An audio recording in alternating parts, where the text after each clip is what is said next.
and get some other folks.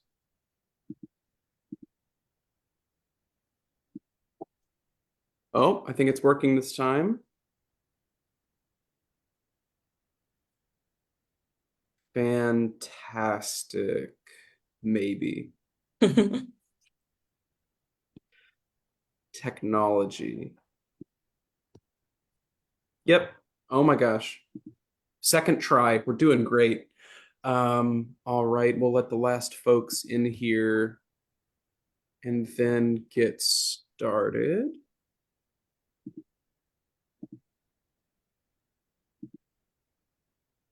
Okay. Hello, hello. Welcome everyone to Poets in Pajamas, episode 174. We are a reading series brought to you by Sundress Publications, and we are so excited on this glorious rainy day. Perhaps you can hear the rain showering my roof right now. I hope not. To bring you the fantastic work of Gale Marie Thompson and Irene Vázquez. We will have two back-to-back readings that will be about 20 minutes long, and then we'll have a joint Q&A at the end. If you hear any lines of poetry that you love, just throw it in the chat for some love and a little community commiseration of the fantastic words we're prepared to hear. And if you have any questions, craft questions, questions about process that you are burning to ask while the readings happen, make sure to write it down, because I'm going to ask you. I'm going to point at the camera and I'm going to say it's time. And then you're going to be like, oh no. But no, we will have a lovely Q&A at the end. And please make sure to throw your questions in the chat if you would like Gardner or I to ask the questions on your behalf, or you may also raise your hand and ask yourself. Without further ado, live stream looks great. Perfect. We'll get started with Gale Marie Thompson, the author of Helen or My Hunger from Yes Yes Books 2020, Soldier On, Tupelo Press 2015, and most recently, Mountain Amnesia, winner of the 2023 Colorado Prize for Poetry. Her poetry and prose have appeared in American Poetry Review, Bennington Review, and Mississippi Review, among others. Gale lives in the mountains of North Georgia, where she works as an editor for Yes Yes Books and directs the creative writing program at Young Harris College. Gale, whenever you're ready. Hi, everybody. Thanks so much for joining us this Sunday evening. I mean, there's nothing to do now that the Olympics are over. Like, what are we going to do? So this is very similar to the Olympics, perhaps, as a poetry reading. Okay, so I'll just kind of go through this book here, Mountain Amnesia. I don't think there's that much to kind of preface these poems with, other than this is a very post or during 2020 book, where you're, not only were we dealing with all of these personal, national, worldwide losses, but then we're completely isolated from each other. And that isolation kind of came in connection to when I had just moved to the Appalachian Mountains in North Georgia, which in 2020 was in the middle of nowhere. It's we do have an Aldi now, but it's pretty rural and it's pretty isolating. And so if you can, my joke is I started my quarantine in fall 2019 because that's when I moved to North Georgia. So it's definitely a feeling of kind of where are you in your place in the world, but also where there's no people are, but also where you keep hearing these horrible things happen to people, especially in 2020. So I think it's kind of a good idea of where we are in the book. So this is called The Divide. It seems important to know the name for this smallish mountain. What cleave could take me on, wounded in an under the porch way, still marked with the blueprint of a predator. Feet sleek, evolved to mimic the prey it longs for, like how the feet of foxhounds resemble those of foxes. In March, I ask a neighbor, is there another side to this gap? Am I on the wrong mountain? I see no evidence of when laurel blooms, just leaf after leaf in the forever present. I search for Bosnian recipes on the internet, watch as the bellflowers plait their way through the glossy dog shit of my yard. Mine is a ground problem. Nothing to do with the mountain I moved to. The dog screams with the fox as if full of holes blown clean. I cut off my sleeves. There is no one on the other side. My friends are sick, and I will never know. I did learn what the name for a smallish mountain is, and it is a knob. And so I don't use that one at all. I don't call any of those knobs. So we just leave that word to itself. This is called dummy prayer. Let me begin with the weight of sleep, with a cheeky look to my mother, with a wounding, with 9 words for pardon. This is what I would wish for, to burrow through this cycle like a vole in the yard and emerge a new myth, hungry and swirling, after a long night of no heartbeat, no wakeful pupil pulsing under my thumb. This is what grief could be like. It's clever enamel. Instead, it is a blue bowl. It is jealous, nothing but a beating, a deep shoulder bruise from breaking open my own door. It is eating and eating, the body a retreating vehicle to mark time, the hot milk, rag slack of comfort. I want the first 8 salutations. I want Jupiter as viewed from its south pole. I'm about to recite the 10 plagues, and I need to insert a name for God. Any name, any God.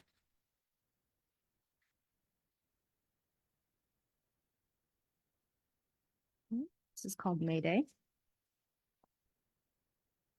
If I were a dancer, if I were doing my best, I would call you incroyable, a cherishment, a forfeiture of this world. If this were a wavering day, a sudden surprise of a day, I would be glad of it. This room too close to me, an empty birdhouse swaying outside. If I were sharp-edged, a swing set in the middle of this poem, if I were an object of a lost and more perfect order, I would like tomorrow to be over with, only to know that a day can go on.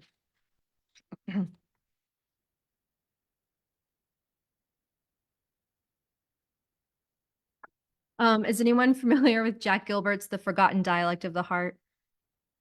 So the first line, and I have the first line as an epigraph for this poem, and it is, how astonishing it is that language can almost mean, and frightening that it does not quite. So this poem is called The Dialect Remembers. Frightening, though, that language can mean exactly what we want it to mean, or what it wants us to mean. Like when I say, I love you, or I want to die, how terrifying it is that those words might be true. What I mean is, a cartwheel is also called a Catherine wheel, the name for a type of firework, or the medieval joint rack named for St. Catherine, a wheel set round with teeth. So, in the same breath, the most beautiful firecracker also means my long night of torture. A long tradition we have of breaking the body, then delighting in the sparks it makes. I want to tell that story. The story of what keeps and what keeps moving, the story of the moment right before the word crisis, of the green brink, of our last fig tree turned upwards in desperation, which is the only kind of hope there is. And yes, I do mean brink, as in break, the pleasure of a spine cracked open to reveal a future soft as moss. For anything to emerge from crisis, crisis must show its face. But crisis is only the beginning, the break. So we turn its wheel, push our hands through to the wrist, and watch the minutes pump and pump. Then the brink, the strike of open slit, sweetening of ferment, all sugar and sun, and the painful, florid bloom of passing forward, a wheel set round with teeth.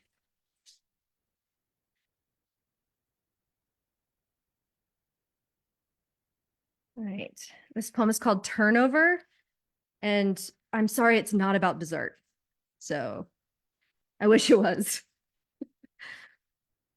In the time it took to produce this sentence, the spinal shadow of my house has leaned its wet angle over the yard so completely, a massacre so small, yet loved, like the family lick of the herd, that it ripples out into the yard and to the warrens underneath, near the moldering orange with its slack rind, and the gully's mouth torn open like a birthday streamer.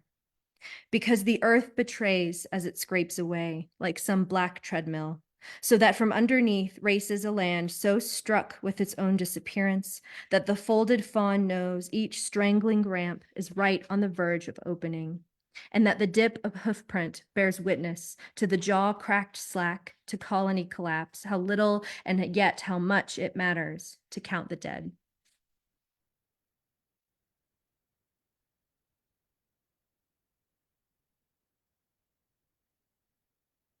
All right. Has anybody heard of Stevie Nicks?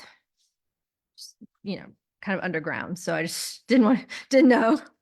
Um, so this poem is called Something Like a Stevie Nicks Documentary. And it literally, every time I say this, it's just me making fun of myself. I was watching a Stevie Nicks documentary, or it's a documentary. And there was one moment where she starts singing about, I think, like reaching out or touching hands. And then she literally does that to someone. And it blew my mind as like a, baby poet in my MFA school. I was like, oh my God, you can just say it and do the thing that you're saying. And I was like, turns out I've been doing this whole poetry thing wrong. Like you can sing about hands and hold someone's hand. Anyway, you'll hear it in the poem. But it was this like huge moment in my brain, which makes me probably 5 years old. So Stevie Nicks really inspired this poem. Singing about hands means that I need to see yours right in front of me. It's not too much or too clear. I'm only an animal making animal sounds, knocking all these new words together and holding my head in your lap. It's not easy to pretend you're dead for very long. I wake up morning after morning in the same doorlight, the same mismatch between the home I evolved to live in and my own wrecked backpedaling. Every time I felt like slipping away, you brought me back. And every time I'm in the woods, there's a moment when I think I'm lost forever. I can't see the snow, but I know it will come. You might have saved my life if I hadn't since forgotten everything about you. Knowledge is so lonely. Even sober, I shook on the plane, staring down at the blood vessels over Virginia. All these things have lost me. I have a grand stellar motion. I have instincts. This morning, I scratched my face while washing it. What kind of abandon, whatever firewalls distance me from you, is enough of a fair warning. Believe me, you just have to go into the room to see it. So there's cheesy Stevie Nicks. All right, actually, speaking of female stars, this poem is called Hand Me My Leather, which is a Tori Amos line. Okay, hand me my leather. If I'm past mercy, it is only to show that I can invent laws too. Drawn inside the deep pink of public throat, bless of chain link, I remove 10 drops from the cup with my fingers. It makes more sense to be sacerdotal, to give frantic apologies for death and tumors, assault and freelessness. Deserve a white chant we lessen and lessen, we lessen and lessen, giving out noble shots to the chest. We want penance to be a true seam. Rosary, a sentence so blooming, we carry it within us like a key. This is no easy landscape, bruise of walnut oil dropped from above. We watch, and still beauty also watches. Most of what I felt when crossing the frozen lake was nothing, but still I made myself my own model of bravery. I don't know revenge. I look for aphorisms to wake to, ask the machine of myself to pull at me in a way that produces a cry. I want to know the places where darkness was bought, what plagues took to an iron chair, like seasons, one by one, after one, then another one. I'm still frightened by peace. Not even a crocus can be beautiful without forgetting. The trail is still flooded with the suffering of others. We remove 10 drops from the bitter throat. We remove 10 drops from the bitter throat. All right, 2 more poems.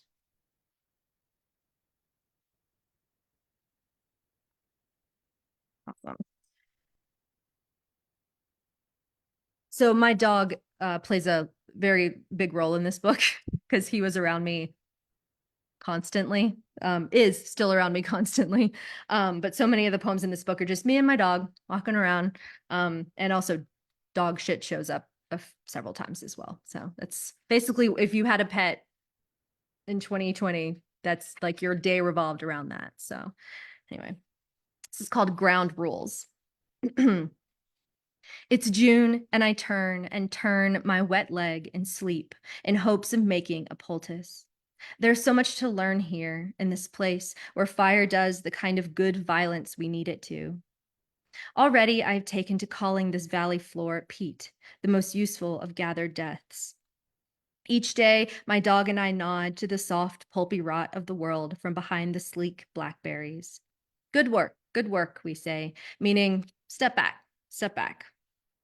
It's all still up in the air, I suppose, how I could sink like a bag of soap and stone, how I could break and break ties again. I've been told that the bog here is tender, with every intention of a good green underneath. I suppose I could call it my little belief, open and stupefied as a pinwheel. But the things we love are already over, send off the same sleek gases of death as anything else. There is no satisfaction or defense, just the true song of collapse. Our fox announces herself like a star in wobbling red. She makes her finite mistakes, then releases them at the end of her shift. Step back, she says. We fire to raise. All right. And then to leave on a less depressing note. There we go. All right. So I was given the task by the O Miami Foundation in Florida to essentially kind of be a part of this communication between elementary school aged poets and published poets, where we kind of respond to each other, like they write a poem and then we write one back. It's amazing. It's gorgeous. I highly recommend everything O Miami does. So anyway, I was assigned a poem by, oh, here's my dog, the famous dog. I was given a poem by a student named Sheila, who was age 9 at the time. She's like a teenager now, which is really sad, but she was 9 at the time, and wrote a little haiku that was about the moon. And it, it kind of had I see the moon, and it was really sweet. So shout out to Sheila, who's probably too cool for school now, but here's a poem. So it's called I See the Moon. To Sheila, age 9. I see the moon, a tiny embryo, a pinwheel against the loudest face of the sun. I see its one white eye. I see its metal collar. The moon is a bowl of bone, a dead calm above. I stick my finger into it and pull away a lake of paste, ceramic confetti dropping. I try to find you in the bounce of the light, but there is only the sweet-faced moon, its beautiful vinegar smell, not a shadow to be found. Where did you come from? How did you arrive? What is it like to be named the thing you are? You're somewhere in the scene with me. It's just that the big blue glass between us keeps fogging up from our mouths and their big loud heat. Do fish know about the moon? Do you know about me? I'll be back in an hour. I want to try again. Around us, the foxes make baby sounds. White buds slap against the empty air. I see the moon, and the moon sees me. Thank you. Gale, thank you so much. That was lovely. So lovely. I've already got questions. Do you have questions? This is my first little camera point of the night. If you have something that you would like to ask Gale, please go ahead and write it down, and you will be able to do so in a little 20 to 25 minutes time. What are we going to do in between that, you may ask? Well, we have our next wonderful poet closing out the night, Irene Vázquez. And I will pull up the bio. Born in New Orleans, raised in Houston, and now living in Manhattan, Irene Vázquez is a queer Black Mexican-American poet, translator, and journalist. Irene's debut chapbook, Take Me to the Water, was released by Bloof Books in 2022. Their writing also appears in When Language Broke Open, Queer and Trans Black Writers of Latin American Descent, out of the University of Arizona Press. They are a Best of the Net and Pushcart Prize nominated writer whose work can be found in Muzzle and the Oxford American, among others. By day, Irene works at Levine Querido, editing books about feisty 12-year-olds. Irene, whenever you're ready. Thank you, Gail Marie. That was just so wonderful. I am so delighted to be reading alongside you tonight. Thank you everyone for being here tonight. So excited to be reading for you all. I love writing long poems is a fact about me, and I don't often get to read many of my long poems at the same time. So I'm gonna do that tonight. This first long poem is called The Black Shoals. We were talking about hurricanes when we first logged on because it was a hurricane that just hit the Atlantic coast, East Coast this weekend. This one's called The Black Shoals, and it is after Tiffany Lethabo King's book of the same name. Swallow me whole, O beast of the southern radar, patron of the disaster zone, of the unsurvivable storm surge, O surveiller of our anxieties, of a drowning foretold. Here we are in another August of hot darkness, another storm ravaging the Black Shoals, and I'm told the map isn't even accurate anymore. The coastline has eroded so much that Louisiana is no longer a boot shape, our shores more saltwater than Homestead, and I click through headlines on Twitter like it's all new. But my lungs were declared a disaster zone long ago. My people have wandered and were lost refugees in their own country, their homes named uninhabitable long before the storm even hit. I've spent my life flinching at the slightest crack of thunder, but it is August. 3 months into a national uprising, 400 plus years into a people's apocalypse, 20 days after a man was shot in the back 7 times in Wisconsin, and I'm tired of telling people that these are natural disasters. 3 years ago, when the last storm hit, I might have told you that every 500 years someone must bear the sins of a people, but in the years since my hands first began to shake, I've learned who and what and where is responsible, and as the storm spins in the radar, I watch colonization unfold in real time. Man-made climate change spins whiteness into stacks of cumulonimbus. As the eye of the storm intensifies with each degree stacked in the Gulf, each tick moves upward on the stock exchange. Tell me someone didn't dream of this deluge, this clearing of land, uninhabitable, contaminated. Tell me who has the right to remain. Tell me without flinching that my life matters. Truth be told, storm isn't even the half of it.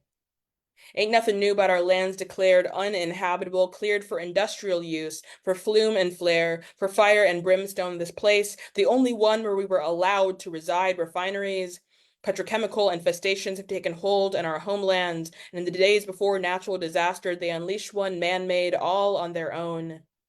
Here, our bodies marked in yellow tape, uninhabitable, flooding the lungs of our communities with the smoke from their stacks. Oh, Our Lady of Perpetual Fever Dreams, our asphalt sovereign, mother of ozone action days and asthmatic breath. Behold how the men have partitioned our city, sliced and diced into all that is left is to worry and wait. We were never meant to survive.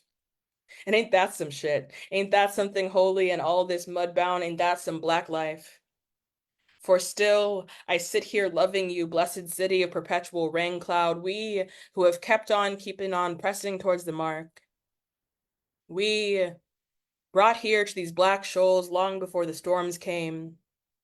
We who will keep the land long after our captors are gone. So that's long poem number one, also very a 2020 poem, August of 2020. It's 4 years ago now. Oh Lord, time flies. This next one is literally in my document as untitled horny poem, so that's what it's called. The bullfrogs on the pond are fucking, or so they tell me. Mercifully, I cannot see them contorted in whatever bodily formation suits the pursuit of amphibian coitus, with their calls boing across the dappled water like a plucked rubber band. I get it.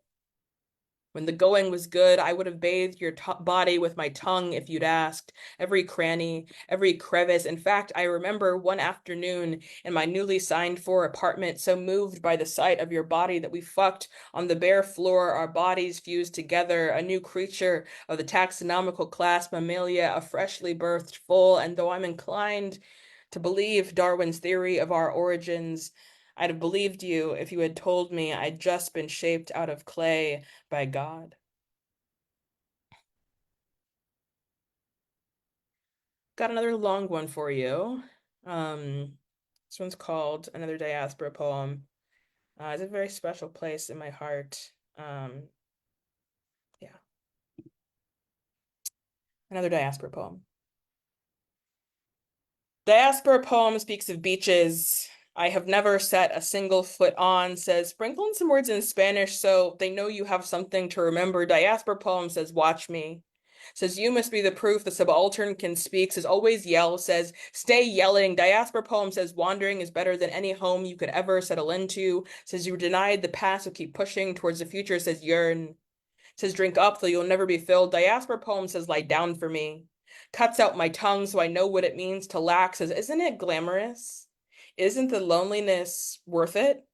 Says let them see you cry in public so they know that you're a poet. Says anyone who calls you cliche is an anti-immigrant bigot. Diaspora poem calls me baby. Sings me to sleep at night since no one else will. Ella canta las mañanitas que cantaba el rey David. Diaspora poem never says sorry. Calls me bitch and queen out the same mouth. Says I am your home now. Says this is your home now. Says die a martyr like Selena. Says you were born for this, but all I can muster is no landscape is forever. I can only stand where my feet are, even when I'm dying of thirst. Even when there are too many maps to make sense of, and I'm too turned around to find the place, I've never had the words to call home, so I call collect. Asked my abuelita to keep pushing pesos into the phone booth, ask her to stay on the line until I can form sentences in my mother tongue, tell her te quiero tanto, te extraño. Vamos a ir a Mexico para mis vacaciones de invierno, but all I can manage is I'm sorry. And not even in Spanish either, so I pray to Nuestra Virgen that I'll survive another winter. In the meantime, I dream of the last time I felt fluent in any language. Of the last year, I didn't need a passport to cross the border. Of all the nights walking home from the circus when I'd make it to the front gate, right where the bougainvillea bloomed, and she'd call me hijita de mi vida, and I wake up gasping, wondering if I will pass on all this longing to my daughter's daughter too, if she will remember the taste of limonada in the summertime, or she too will be trapped in this world without end because I can't help myself. My body was born for warmer climates, but I didn't know that until I moved up north. Until my chap lips burn when the cold sets in, no matter how much coconut oil I rub on when it keeps snowing into April. I get down on my knees at Easter service, sobbing, I will pay any price to evoke the unnameable. And all the voices in my head speak of beaches, speak of deserts, speak of homelands, and then go silent. Or maybe speak all as one, saying, we knew it. We were right, all alone. I love getting to be funny in my poems. I don't think I'm funny in like real life, but sometimes I'm funny in poems. So that's nice. This poem also doesn't have a title. I have not been doing well on the title front this summer. A lot of these shorter ones are also very new, so that's fun. So yeah, this one's called Cicada Poem. A girl on Hinge tells me stories of the last cicada summer. You couldn't go outside without getting them in your hair, she said. Under your collar, in your sleeves, the air was filled with bugs. You'd breathe them in. I hear they've already started descending upon the pine trees. I tell her, two full broods screaming with life, a plague, a warning. If I didn't know it was coming, I might have thought, as Nat Turner did, that the eclipse was divine intervention, a message that the moment of rebellion was nigh, because for months we rocked the streets with calls of intifada, and at last the ground itself shook. Oh God, I never needed a sign. But if I must bear this pestilence, make me braver for it. I know I will live to see the end of this world. I love cicadas. Used to be all over the trees growing up in Houston. And I was a little weirdo, so I would go and like collect the little husks off the trees. They would leave. This is long poem number 3. I love all my long poems. They're so much fun. This one's called Atlántico. Also, a lot of these are in my chapbook, which you can find online for free, which is fun. My hairdresser tells me, los hombres puertorriqueños no sirven para nada, and I do not listen. Press my hair, book a flight, buy a new red lipstick from Walgreens. The first day I see him, I wear my favorite white linen sundress, accidentally flash a parking lot attendant. At the bar before I meet him, I read poetry, order a mango whiskey sour, pretend that this is my life, something I do on a regular basis. Before I meet him, Lupe saying, I had a dream that there is another woman. Call me as soon as you get this. I can't get the memory of you crying out of my head, and I do not listen to the voicemail.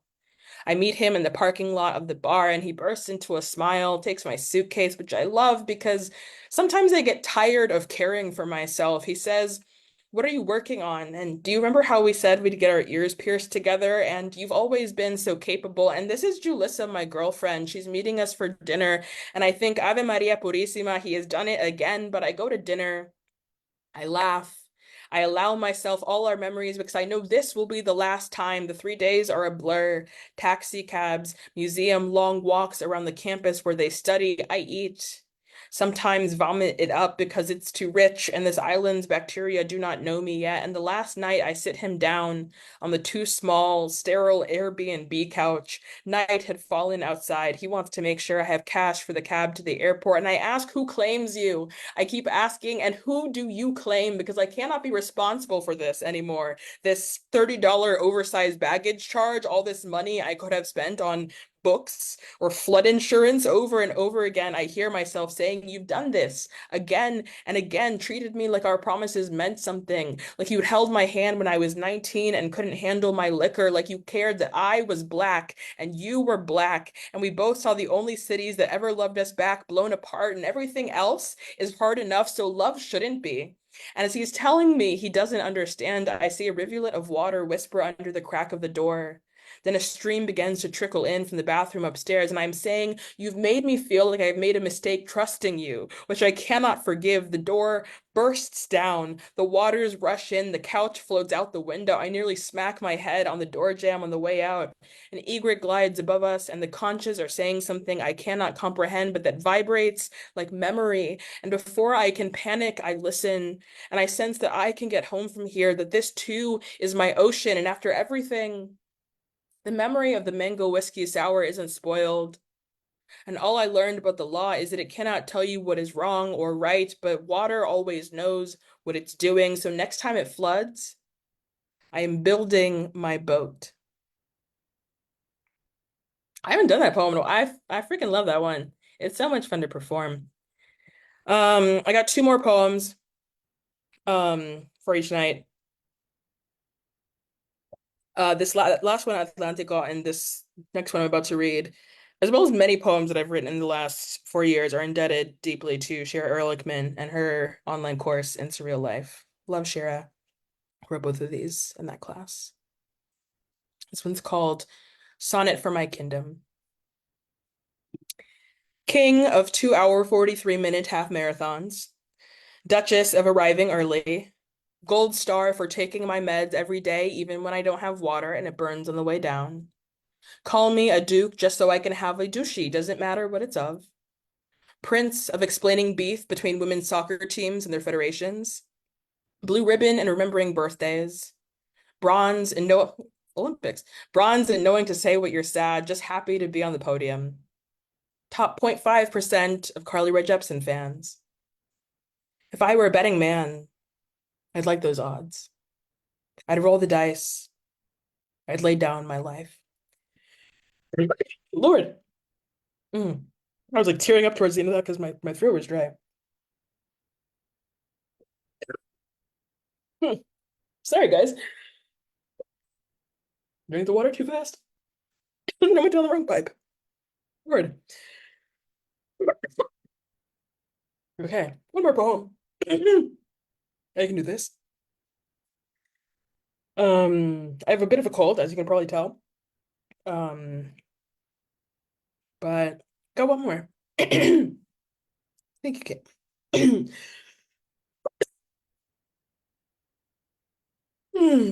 Okay.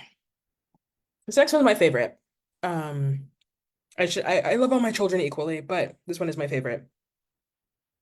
Thank you all again for being here tonight. It's called hothouse, or the taking back of the provision grounds. I don't mean to alarm you, but we are not alone in our bodies.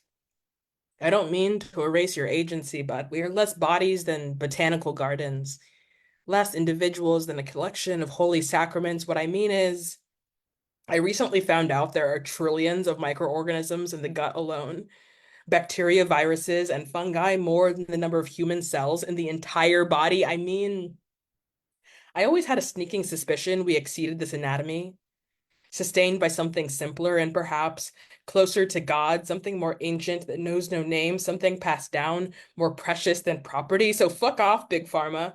These is ours. We grew them ourselves, or rather made of the body a hothouse, gave them a place to go where they live collectively and rent free. When I'm lonely in this pandemic existence we have begun to call a life, I imagine them all misfrizzled up in my digestive system on a magic school bus ride in the twists and turns of my intestine. I hope they laugh up in there and it makes me gassy. I hope they cackle like my best friend Maddie. I hope they ring out when they've won an argument like Sid. I hope they throw groovy parties up in my gut like Caroline. In other words, I hope they like to boogie, engaging whatever kind of unicellular motion floats their little bacterial boat. As I write this poem, I imagine them nourished by my late afternoon snack or whatever leftovers I eat standing in my kitchen. And as long as I'm here, anthropomorphizing bacteria that are not aware I have a consciousness, let me just say, our microbiome has done more for us than any president ever has, which is to say, kept us alive on purpose.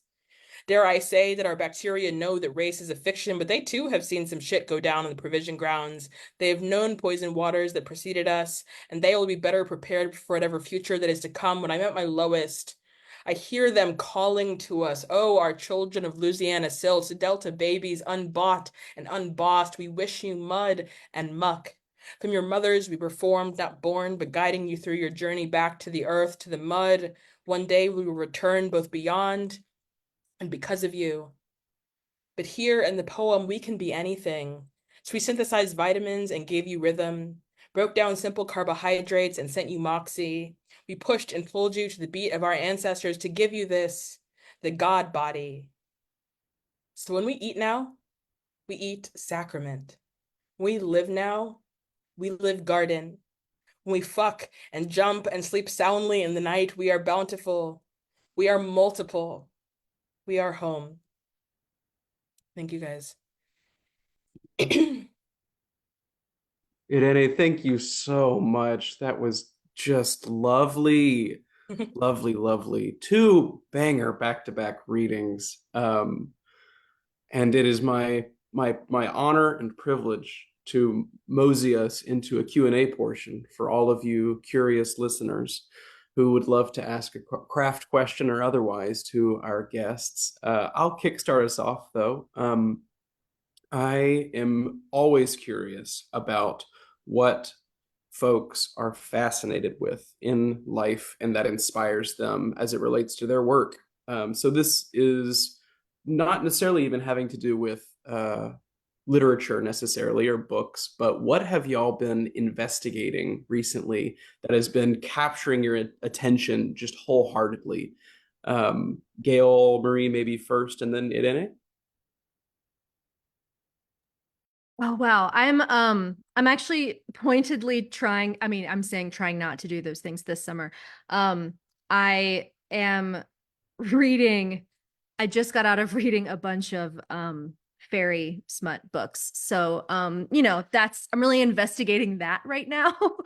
um, no, but I'm also, I mean, I'm thrilled. So I write about the body all the time. And that's and you know, I feel like anytime the body's in pain or anytime the body is in crisis or anytime the body is in threat, I think that's kind of where I tend to, or the body is being bothered by a dog. But that's kind of where I tend to go. And so I haven't been writing too much, but I've been reading so much. especially because of the Seeley Challenge. And so many of the books like weirdly have to do with these questions about the body that I generally have. And I was going to start this by talking about the Olympics, which is because I'm a runner and I'm watching the Olympics, but also I have like hip problems right now, and I've been going to PT, and that always makes you just think about where your body is in space and how fragile it really is. And so those things together, and plus the fact that so I just finished Cameron Awkward with Rich's Dispatch yesterday. And so I'm like just in this world of switching like perspective on bodies and historical bodies. And it's just been such a whirlwind of the last week of just like trying to deal with my own pain in my body and others. It's just been a real world. But it's also just been summer and I'm a teacher. So I'm specifically, I'm giving myself time to read and explore and not feel super pressured to do a lot of stuff right now. But yeah, that's like those are my general themes, I think. What about you, Irene? By the way, I adored your reading. It was gorgeous. Thank you. Oh, thank you. Yeah, no, speaking of fairy smut, I am also a voracious, I'm not a Sarah J. Maas girly or of her ilk. But I love me some romance books, and I've been reading a lot of romance recently. And I've been thinking recently, and part of what inspired my untitled horny poem is just like thinking about sex in poetry, and thinking about, because I think for a long time sex, and this is purely a result of like my undergrad experience in workshops, was like literary sex was like this like very sad, like it had to be serious, I think, because it was sex, and you, in order to write about it, it had to have this kind of veneer of seriousness. And the romance world for me, and the romance books that I love reading, would display, and as opposed to like literary fiction and many of the poems I encountered in undergrad, sex is like, it's glorious and fun and like, smutty and like all those good things. Um, so that has been inspiring me recently, just to think about how the things that I love in my reading life can make their way into my poems. On a very different bent, I got a ticket recently on the bus, which fuck Eric Adams and fuck Kathy Hochul. Um, but I've been thinking a lot about, I read a lot about climate infrastructure, and I try to think about how our infrastructure um, can be felt in the level of the personal, and how that can help us like kind of mobilize around the challenges that will be to come, or are currently facing us, and will continue uh, facing us as we are in the era of climate change. And yeah, so just been thinking about the MTA and writing some angry poems about that. Yeah, to be clear, the Sarah J. Maas thing is very new for me. I love it. Embrace it. If you want some I recommendation, I'll message you after this. please, thanks. Fairy smut, public transportation, all of it. Yes, it stays at top of mind. Um, I thought this is an aside. I thought the Sarah J. Maas era would come and go, kind of like how the dystopian novel came and went. And I think I'm pretty here for the fact that it's staying. Like maybe it's because of book TikTok, I don't know, but more people are reading fairy smut and its associates than ever. And I think that's great. Yeah. I wholeheartedly agree. Um, for our next question, I will pass the baton over to my co-curator, Gardner. So question I love to ask, because this is something that I've experimented with in my own writing. But what medium do you tend to write with? Whether that's by hand, are you typing? Is it a phone notes thing? And do you think that affects the content or the form or anything that kind of takes shape in the poem? And I think we'll just do the same where Gale, you can start again. Okay.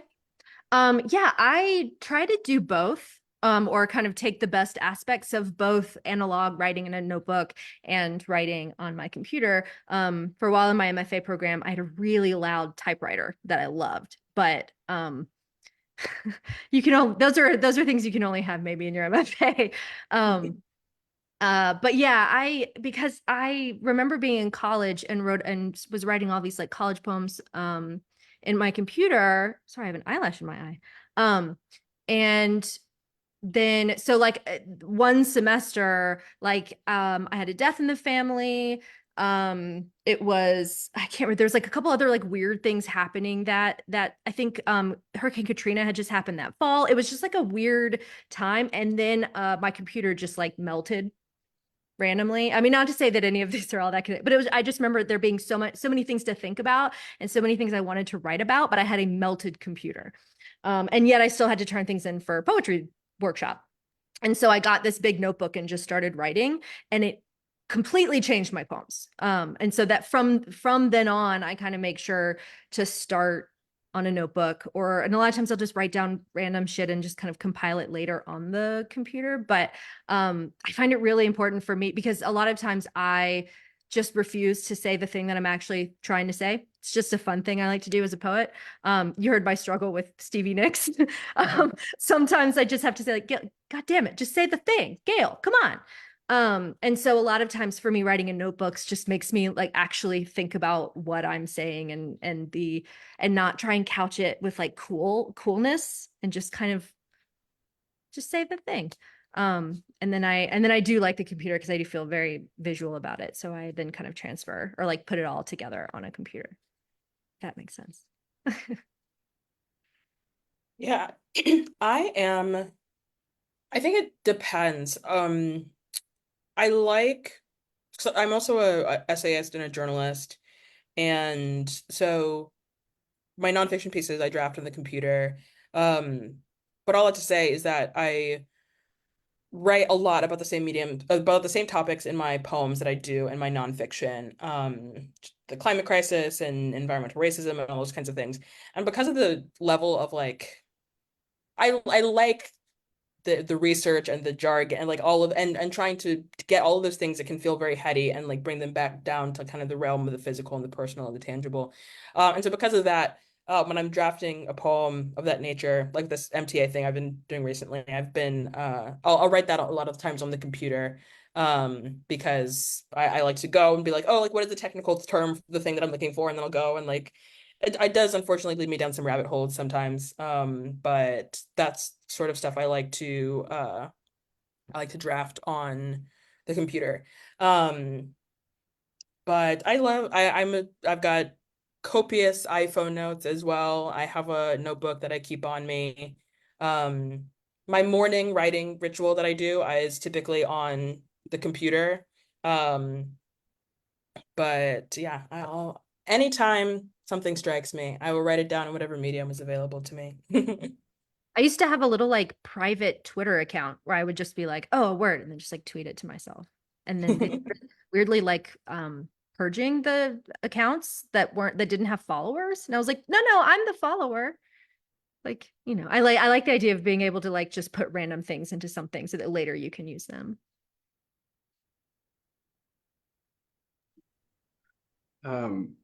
If you, our lovely Zoom room, have a question that you would like to ask, you can throw your hand up using the little react hand, or you can physically raise your hand, or you can throw your question in the chat and we will ask it on your behalf. While you think, I have a question for both of you that is a little long-winded maybe, but I hope you'll get where I'm going with it. Both of your work, I think, and as you've already discussed in questions prior and in between poems, deals a lot with the body and place and environment, whether it just be merely ecological terminology or, as with a lot of some of the later poems, and very concrete examples of environmental devastation. And I've been thinking a lot recently about how this changes when you physically move settings, right? Like I work with Ecotone, and we always love seeing these like migratory poems where people will be talking about a topic as they transition the physical place and how the language kind of changes because the environment does inform so much of our terminology. And both of you in your bios and in your testimonies have moved across the country and have done poetry, I assume, in different settings. And I'm curious if you would want to meditate at all on how you're writing, how you watched it evolve in terms of the kinds of words that you use, the kinds of topics you were into, the way that you write about environment and body and place there and now. You can go first, Irene, if you want. Sure. It's an excellent question. Thank you so much. Yeah, I think so. Growing up in the South, as a multiply marginalized person, it was like one of those things where I was desperate to get out of there. I thought that my life would begin when I like made it up to New York or wherever. Um, and so I left and I'm here and I couldn't stop writing about home. I think about there's a line from Kiese Laymon's Heavy, where he talks about his time at Bard. And he says, I had to see her from other stars, about the South, in order to write about it, in order to love her. I thought that was very much true for me. And I write about the environments that made me in order to champion, because I know like the time in which like time doesn't stop passing just because I'm not there. And the challenges they face don't stop just because I'm not there. So I do make a distinct effort to be in relationship with them continually, even though I'm no longer in those environments. But that said, I think it's important to me also to be a good steward of the lands that I'm on and the rivers that I'm on. I'm very much someone that I like to orient myself based on whatever bodies of water I am near. So in this case, the East River and the Atlantic. And yeah, I think in terms of like how the environment that I'm in actively like changes my relationship with language, I think I don't know. I take the summer feels different here for a variety of reasons, I think also. Um and the length of the day, like the day, like the sun setting at like 4:20 in the afternoon was very devastating to me when I moved up here. And so I think it does kind of approach like I think it affects how I approach the page more than anything else. Like the winter here, I feel like, it's time for me to like hibernate and like approach the page in this very kind of like not cautious, but like I'm sitting before like a warm fireplace and like trying to orient it that way, as opposed to, it was fairly temperate like all winter back home, like 40s, 50s. And so, yeah, I think that's kind of the thing, like how the environment affects it. Yeah, I had a really similar kind of need to get not south and then realize that that was very much home. And so I like that quote about other stars, because I've been mainly the farthest west I've been has been Michigan, but Georgia, South Carolina, Massachusetts, Michigan, back to Georgia. So it's been, I felt kind of like a nomad in the last decade or so. But for me, and yeah, I always consider, I like kind of wanted to leave because I was being in Charleston, like I went to college in Charleston and there's a lot of like Southern poets. I was like, well, I don't want to be any of those. Like I can't do that. And luckily I didn't have to, but yeah, then I had kind of heard, even so, like I came back to Georgia in like 2012 for my PhD at UGA, and I got called a Southern poet for the first time, and I was like, oh, okay, I guess I'll have to like kind of figure out what Southern poet means to me and what kind of, I don't know, language is being used when we're called that. But that I think is a really interesting thing for me, but mostly the fact that I kind of just try to for me, making a home is knowing the names of everything around me. And so and there's a lot, I think in this book in particular, but also you can tell in my poems and other books, wherever I am, I kind of like orienting myself like, oh, that's my neighbor who is in a Christian brotherhood. This is Mark and his three brothers, Christian brothers, John, Michael, and Jacob, or whatever. And this is their car. And then I know their pew. I know where the pew came from that's randomly on their porch. I like to kind of, and I make friends with objects that I kind of walk. I'm like, oh yeah, that's that one pew on the neighbor's porch. I love that pew, just because I identify myself with inanimate objects maybe. But then also animals, birds, any kind of living or natural thing. And I find that naming it as a part of my environment really, like the language itself moves because of that. And trying to find the name of something is a really big thing, a large part of what I do, and thinking about, and I'm trying to kind of figure out what that means. Is it as simple as, naming something is owning something? It's like, I feel like there's something beyond that. And I think it's a little bit to do with divinity, but I'll work with that later. But yeah, I find that, knowing the precise name of something or trying to figure out, is this kind of tree, even though, and that's like a lot of the environmental questions I have is like, does the hickory tree know it's called a hickory tree? Does it care if it's called a hickory tree? Like, why is it so important that I have a name for it, or that we as, as different cultures have names for trees? And so like, what, does each fox give themselves a name?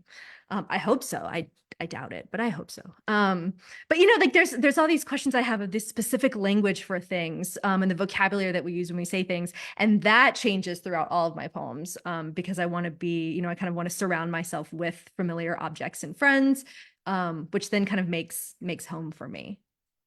I hope that answers the question a little bit. Absolutely. Yes, thank you both. I love in different ways, but that concept of familiarity and wanting to remain adjacent to the immediate nature as a way of contextualizing the now as opposed to the then, but also trying to maintain the then. What was that quote that you said? Can you repeat that one more time? Yes, it's lightly paraphrased, but it's something about I had to, like, he says, I had to love her from other stars. Yeah, about the South. It's from Heavy. It's a fantastic Beautiful. book. Yeah, I think that's perfect. It reminds me also of like James Baldwin's "I Criticize America Because I Love Her So Much." Like there's that, you need the space, and it's all about the love. Everyone wants to get away from the South. I'm sure. I remember last Poets in Pajamas, we had Evelyn Barry, who said that every time she tells people that she's from the South and is a queer person, people always say like, "Oh, like I'm sure you want to get out of there." It's like, no, like it's home and I love it and it's got problems, but I'm able to criticize it because I love it. And I think distance and movement gives you the ability to do that. I think it's beautiful. We also have a question from Cam, picking up on the body theme. And since you're both runners, what place does movement have in your writing practice, if any? It's a great question. You can go first again if you would like. Yeah, thank you for the question, Cam. Yeah, so running is, I was thinking about this because I'm getting ready to start a training cycle for a marathon in the next couple of weeks. I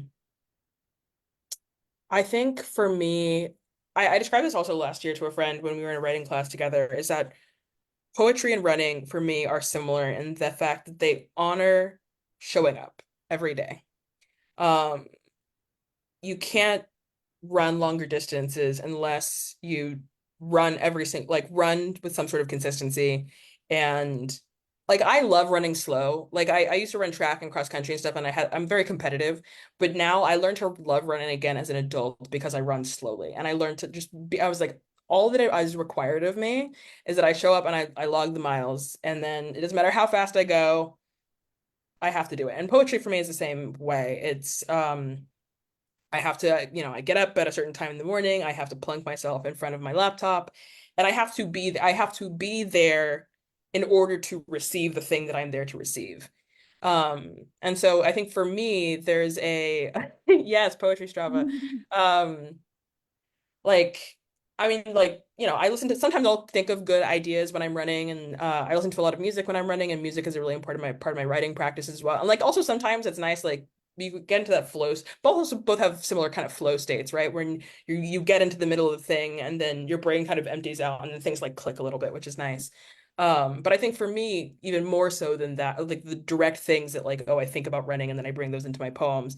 I think for me is the discipline, is the meditativeness of like the showing up. Mm-hmm. I love that. Those are two of the same kind of similar things I was going to say too, which is like, I always tell my students, shout out to two of them who are here. I tell my students like, you can't, and they're really like, those are my advanced poets who've just graduated. When I talk to my lower level creative writing students, I say, you have to write in order to write. When you're writing something, like you can't just think about running a marathon and then be like, okay, yeah, no, I think I can do it now. And then go run a marathon and just like do it really well. You have to be able to run miles in order to run a marathon. And so yeah, it's something that like is this practice that needs to be done in order for it to be done. You can't just sit and think, how should I do that today? And I think that that's like such a, again, back to like this physical act of just energy being spent in labor going into something that may not have a payback. It just may not. And yeah, I also, one of the things I love to say is like, if you're going to be doing poetry, if you're going to get really into something in a more kind of, I don't want to say elite, but like in a really high level where you're having to think about poetry or whatever for a long time, get a couple things that you're really bad at.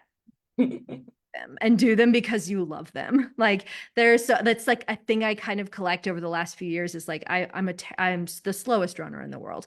I bake, I like the bread is good and I bake cakes and stuff, but like I'm not a great, like I bake, but they're not these like beautiful Instagram things that I can sell and like it's gonna look amazing. I like doing it because I like doing it. I like to run because I like to run. And there are these things that I can kind of separate myself, especially as kind of a professional poet or professional writer. Like no one really cares how fast you're running right now, Gale. Like, no, it's just do it. And that's something that I think has really saved my health, both physical and mental in the last 10, 15 years is making sure that happens. So yeah, I mean, it's really important for me to, I mean, especially right now thinking about the body and just how to treat it. Like what's pain, like what pain is good pain and then what pain is, nope, you're done for today. Sorry. Work through that. And so now I'm like, I'm resting and I'm supposed to be resting my leg and it feels terrible. But I think it's again, one of those things where you learn to understand the creativity that lies in fallow periods, I think also. Yeah, there you go. Yeah, anything worth doing is worth doing poorly, at least first. And as Jake says from Adventure Time, sucking at something is the first step towards becoming sort of good at something. And that is, I live by that. Also, I think bad art and bad miles are awesome. Like you go on a run and it's a terrible run and you don't, like I'll go on a run sometimes and I am like, you can be slow and I do love a good slow run, but this is like abysmal. And then I get back and I'm like, heck yeah. Like there's still something kind of enriching. And I feel like poems are the same way. Like if you ever go back into your vaults and you just find the worst little baby dark depths of my soul poem, and it's just so beautiful and you can hold it. And at the time I feel like you want to kill it. You're like, no, kill your darlings, terrible. But then you look back on it and you're like, oh, like I had to do it and show up every day in order to not write something like this. go. It doesn't make it any less beautiful though. Folks, thank you so much, Gail Marie and Irene. Y'all are incredible, and I have so loved hearing your work and all the things that you have to say about all the things. A final question for both of you: where can folks find you in print and online? Well, I'm at galemariethompson.com. You can find everything that you want there. I'm also at the Galester on Instagram. And I am old enough to where the Galester is a chosen name for almost every single social media outlet that I have. So you can always find me by the Galester. And all of those links will be on there too. Yeah. And this was just a beautiful night of poetry. Thank you so much. Thank y'all.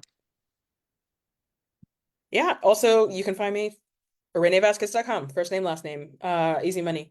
My chapbook is on there for doing the Sealy Challenge. I actually first found Bloof, which is my press that published the chapbook, when I was doing the Sealy Challenge 4 years ago, because they have a real treasure trove of chapbooks that you can get for free on there as PDFs. So I highly recommend, if you're looking for a shorter book to sneak in your Sealy Challenge reading, to give yourself a little bit of a break from the 60, 80, 100 page collections. But yeah, that's where you can find my stuff. And it links all my social media all has weird names. So that's the easiest place to find is my website. Perfect. Thank you both so much. This concludes episode 174 of Poets in Pajamas. Please join us again in 2 weeks' time for the unmissable Jim Whiteside and Diesel Carson. And a month from now, we have the very lovely, talented Diane Dalton and Amy Beth Sisson. Amy Beth currently with us, so you must return for that. That will be September 15th, maybe? September 15th. And Jim Whiteside and Diesel Carson should be August 28th. Much love. Go forth and be well, and we will see y'all next time. Thank you, everyone.